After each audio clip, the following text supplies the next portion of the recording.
Bismillahirrahmanirrahim. Assalamu alaikum.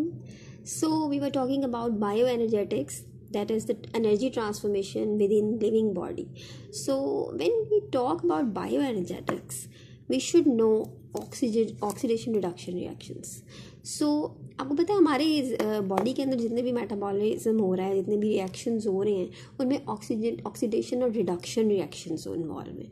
Oxidation reduction reactions को collectively हम बोलते हैं रेडॉक्स रिएक्शन. ठीक है ना. तो जो लाइफ प्रोसेसेस हैं उसमें कांस्टेंट फ्लो ऑफ एनर्जी चल रहा है. ये जो रिएक्शंस है ना, इनमें कांस्टेंट फ्लो चल रहा है एनर्जी का, कि एनर्जी हम किस तरह अपने इन्वायरमेंट से ले रहे हैं, उसके बाद हम उसको किस तरह ट्रांसफॉर्म कर रहे हैं और किस तरह हम उसको अपनी बॉडी में डिफरेंट अपने टास्क के लिए, रिप्रोडक्शन के लिए, मूवमेंट के लिए, ग्रोथ के लिए यूज़ हो रही है हमारी बॉडी के अंदर. तो ये सारा जो है ना फ्लो चल रहा है एनर्जी का, और ये सारे इन्वॉल्व करते हैं हमारे ऑक्सीडेशन रिडक्शन रिएक्शंस. ठीक है ना. तो एनर्जी ट्रांसफॉर्मेशन को समझने के लिए हमें सबसे पहले oxidation reduction reactions that are called redox reaction, वो हमें समझना चाहिए. ठीक है ना. रेडॉक्स रिएक्शन क्या होते हैं? रेडॉक्स रिएक्शन के अंदर एक्सचेंज ऑफ इलेक्ट्रॉन्स होता है. ठीक है. अब ये देखेंगे एक एटम है. अब हम थोड़ी सी केमिस्ट्री की बात करेंगे इधर. हमने पढ़ा कि देखिए ये एक एटम है. ठीक है. इसके अंदर जो है न्यूट्रॉन और प्रोटॉन है, और इसके बाहर जो आउटर शेल है ना, उसमें इसका इलेक्ट्रॉन है. ठीक है ना. अब ये एक एटम है.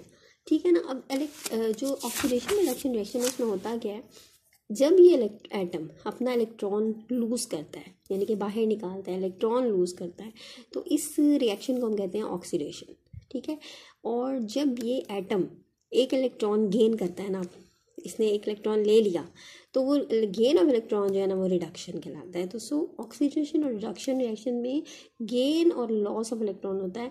Oxidation is loss of electron and reduction is gain of electron. यहाँ पर जो इलेक्ट्रॉन है ना वो सोर्स ऑफ एनर्जी है. ठीक है ना. ये एनर्जी सोर्स है हमारा, इलेक्ट्रॉन जो गेन हो रहा है और लूज़ हो रहा है. और ये डिपेंड करता है, एनर्जी किस पे डिपेंड करती है, इसकी लोकेशन में, कि ये एटम में कहाँ है और इसकी अरेंजमेंट है. ठीक है ना. किस तरह आपस में एटम्स आपस में ज्वाइन हुए हैं, उनकी अरेंजमेंट के ऊपर डिपेंड करता है. अगर तो उन्होंने बहुत ज़्यादा स्टेबल कनेक्शन एक दूसरे के साथ बनाया है, for example let me tell you, ये देखें 2 ऑक्सीजन एटम्स हैं, उन्होंने आपस में बड़ा स्टेबल बनाया हुआ एसोसिएशन, यानी कि उनके आउटर मोस्ट शेल में जो है ना 8 इलेक्ट्रॉन, आउटर शेल जो उनका है उसमें उनके 8 इलेक्ट्रॉन जो है वो पूरे हुए हैं. अब ये एक थोड़ी केमिस्ट्री की बात है. तो वो क्या, बड़ा उनका स्टेबल सा कनेक्शन है. They are very comfortable with each other and they are very stable. ठीक है. अब ये जो स्टेबल कनेक्शन है ना, ये गुड सोर्स ऑफ एनर्जी नहीं है, क्योंकि इसको ब्रेक करना मुश्किल है. ठीक है ना. इसको आपस में जो है वो इनको हटाना मुश्किल है, क्योंकि ये तो आपस में बहुत सेटिस्फाइड हुए हैं एक दूसरे के साथ. लेकिन अगर इसी ऑक्सीजन एटम को आप किसी रिएक्शन के अंदर कार्बन के साथ जोड़ देंगे, या हाइड्रोजन के साथ आप जोड़ देंगे, तो क्या होगा, ये रिएक्शन, इनका जो बॉन्डिंग है ना वो नॉट स्टेबल है. ये ऑक्सीजन जो है ना, ये अपने पुराने वाले ऑक्सीजन एटम के साथ बहुत स्टेबल था, बहुत, जहाँ पे हम कंफर्टेबल होते हैं, जहाँ हम सेटिस्फाइड होते हैं, हमारी कोशिश होती है वहीं पहुँच जाए दोबारा. तो ये क्या करेगा, ये दोबारा से उधर जाने की कोशिश करेगा. यहाँ पर जो है इनका जो रिएक्शन है, इनका जो आपस में बॉन्डिंग है वो लूज है, ये स्टेबल नहीं है. तो ये जहाँ पे स्टेबल कनेक्शन नहीं ना होगा, वो एनर्जी सोर्स होगा ज़्यादा अच्छा.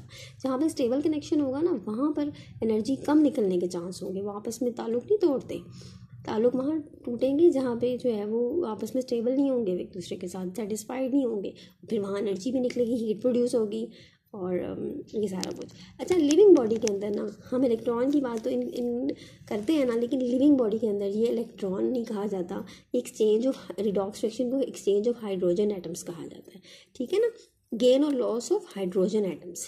क्यों हाइड्रोजन एटम कहा जाता है लिविंग बॉडी के अंदर? क्योंकि हाइड्रोजन भी जो है ना हमारे पास, ये देखिए हमारा हाइड्रोजन है ना, इसके अंदर एक प्रोटॉन है और बाहर एक इलेक्ट्रॉन है. न्यूट्रॉन भी इसके अंदर है. तो ये जो इलेक्ट्रॉन है ना इसके आउटर मोस्ट शेल में, ये 1 है. जाहिर है जब इसमें एक ही प्रेजेंट है, तो फिर क्या हुआ, अगर कोई मॉलिक्यूल हाइड्रोजन लेगा तो वो एक इलेक्ट्रॉन ले रहा है ना, अगर देगा तो एक इलेक्ट्रॉन दे रहा है ना, क्योंकि उसमें है ही इलेक्ट्रॉन एक. तो जब हम बात करते हैं लिविंग बॉडी के अंदर, तो फिर हम जो है ना हाइड्रोजन का एक्सचेंज जो है ना वो कहते हैं कि वो रिडॉक्स रिएक्शन. अब molecule that receives hydrogen, it means gain of electron. जाहिर है कोई मॉलिक्यूल जब हाइड्रोजन लेगा, ठीक है, वो एक इलेक्ट्रॉन जा रहा है ना उसके अंदर, तो ये हमारा रिडक्शन होगा. Gain of hydrogen atom is reduction. और in case of living organism. और molecule that loses hydrogen atom lose an electron, और ये देखिए ये एक मॉलिक्यूल है, इसने जो है ना हाइड्रोजन दे दी, तो क्या हुआ, एक इलेक्ट्रॉन इसने दे दिया, जो इलेक्ट्रॉन हाइड्रोजन एटम का जो लूज है, लॉस है, वो ऑक्सीडेशन है in case of living body, ठीक है ना। Molecule gain of hydrogen atom is reduction and gain of lose और loss of hydrogen atom is oxidation in case of living organism, ठीक है ना। यहाँ पर हम लिविंग ऑर्गेनिज्म में ऑक्सीडेशन रिडक्शन जो कहते हैं ना, वो हम ये बोलते हैं। अब ये देखें, ये एक मॉलिक्यूल है, ठीक है, ये एक एटम है, ठीक हो गया, इसने एक इलेक्ट्रॉन लूज़ किया, ये खाली हो गया, इसकी ऑक्सीडेशन हो गई। ये एक एटम है, इसने एक इलेक्ट्रॉन ले लिया, तो ये इसकी रिडक्शन हो गई, ठीक हो गया।